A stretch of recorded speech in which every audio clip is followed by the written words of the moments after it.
أهلا بيك يا صديقي. في الحلقة دي بنتكلم عن أقصى عبد الله المنضم حديثا من إنبي، صاحب ال 22 عام اللي سجل 5 أهداف وصنع 4 أهداف.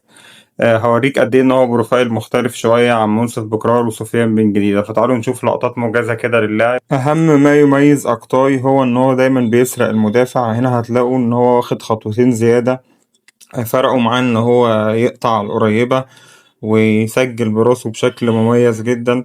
فأهم ميزة عند اللاعب ده هو إن هو دايما هتلاقوه بيسرق المدافع وبياخد خطوتين دايما، يعني هتلاقوا معظم شغله على القريبة. هنا برضو سبق المدافع محمد إبراهيم مدافع الزمالك ولبسه ضربة جزاء بسبب إن هو خد خطوة زيادة. نفس الكلام قدام بيراميدز، يسجل هدفين بالكربون، يقطع دايما على القريبة ويسرق المدافع ويسجل بشكل مميز وعنده دقة في الإنهاء بشكل رهيب.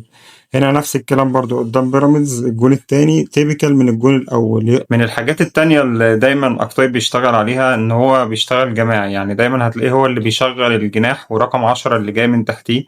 بالعكس، يعني دايما تلاقي المهاجم دايما بيبقى بيحب يأنن، بيحب يروح على الجون. عقطاي زي ما هو بيقدر يسجل، هو برضو بيقدر يشتغل بشكل حلو جدا مع زمايله سواء الجناح أو الرقم 10 اللي جاي من تحتيه. فهوريكوا دلوقتي حاجات مميزة جدا لأقطاي في الحتة دي. هنا أقطاي السلم كان ممكن يشتغل هو لوحده ويروح على الجون، لكن هتلاقوه دايما هنا بيفكر في زميله اللي جاي من تحت، ما رضيش يأنن واستناه، اللي هو علي محمود رقم 10، وبصله الكورة وقدر إن هو يسجل بمنتهى السهولة. هنا نفس الكلام برضو اشتغل مع الجناح الأيمن حتحوت، بصله الكورة بشكل مميز جدا في المساحة واللاعب دخل وسجل. برضو لقطة تانية هنا بيشتغل مع الجناح الأيسر حامد عبد الله للناحية التانية، استلم الكورة ما فكرش برضو إنه يقف عليها كتير، لقى زميله فاتح في مساحة راح مبصير الكورة، اللاعب دخل سجل بمنتهى السهولة.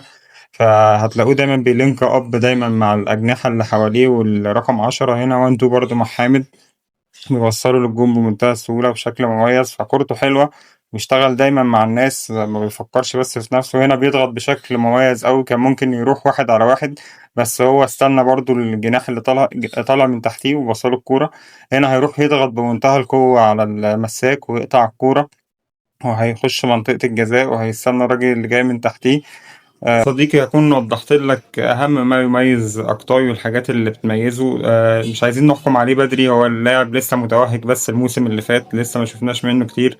فحبيت بس أوضح لك بعض الحاجات اللي احنا ممكن نشوفها منه مع النادي والحاجات اللي هتميزه. أتمنى يكون الفيديو عجبك، وأشوفك إن شاء الله في فيديو جديد على خير.